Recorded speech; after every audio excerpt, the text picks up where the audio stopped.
Yesterday about noon in the 2900 block of Canfield, a Ferguson police officer had an encounter with two individuals on the street. In fact, one of those individuals at the time came into as the officer was exiting his police car, allegedly pushed the police officer back into the car, where he physically assaulted the police officer. It is our understanding at this point in the investigation that within the police car there was a struggle over the officer's weapon. There was at least one shot fired within the car. After that, the officer came back out of the car. He exited his vehicle, and there was a shooting that occurred where the officer in fact shot the subject, and the subject, they were fatal injuries. The entire scene from approximately the car door to the shooting is about 35 feet. There were shell casings recovered. The shell casings are all matched to one weapon. That's the officer's weapon.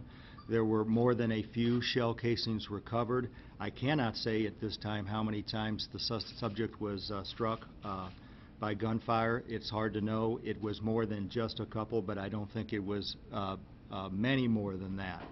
There is the medical examiner is conducting an investigation today to determine that, and please keep in mind that it's going to take as long as 6 weeks for the toxicology reports to come back on this. I think I'd like to underscore the fact that Chief Tom Jackson, who's sitting to my left, called me personally yesterday as he was arriving to this scene and asked the St. Louis County Police Department Bureau of Crimes Against Persons to investigate this. Obviously, I would not imagine that anybody would do that if they felt like they had anything to hide, or in fact did not want the investigation to be looked at independently, and then the facts and circumstances of that investigation be looked at by a neutral party. While we talk about that, I will tell you this. When this investigation is complete, the facts and circumstances will be turned over to the St. Louis County Prosecuting Attorney. I have been on the phone with Mr. McCullough, who's out of town. Those facts and circumstances will be given to him, and then he will have the opportunity to determine the justification, whether or not any charges will be filed, anything like that. And by the way, these are standard protocols that we go through when we have the opportunity to investigate these kind of unfortunate actions. People have asked me about the FBI, whether or not they're going to be involved in this investigation. I would imagine that there's a chance that the FBI could be involved in this. I've not talked to the St. Louis office yet, but I plan to do that today. That's not unusual for that to happen in these type of cases. Typically, the FBI will come in afterwards. They'll take a cursory look at the case, find out if there's information to where they can open a file up, and then in fact they may or may not become involved in the investigation. So we're going to take a look at this. We're going to do it thoroughly. I'd like everybody here to appreciate that it took a very long time yesterday to process this scene. We only get one opportunity to take a look at these scenes. They're only the scene one time. And there were a lot of folks down there. Their emotions were running very high. I know that we certainly understand that. I know that Chief Jackson and the Ferguson Police Department appreciates that. But we felt like that we had to practice our due diligence down there on this scene. That's why it took as long as it did. I feel like we've done a very good job regarding the investigation. We've done a very comprehensive canvass. We've talked to as many people as we can. We're trying to get any electronic data, any footage that's out there of the incident, and we are continuing to talk to folks today.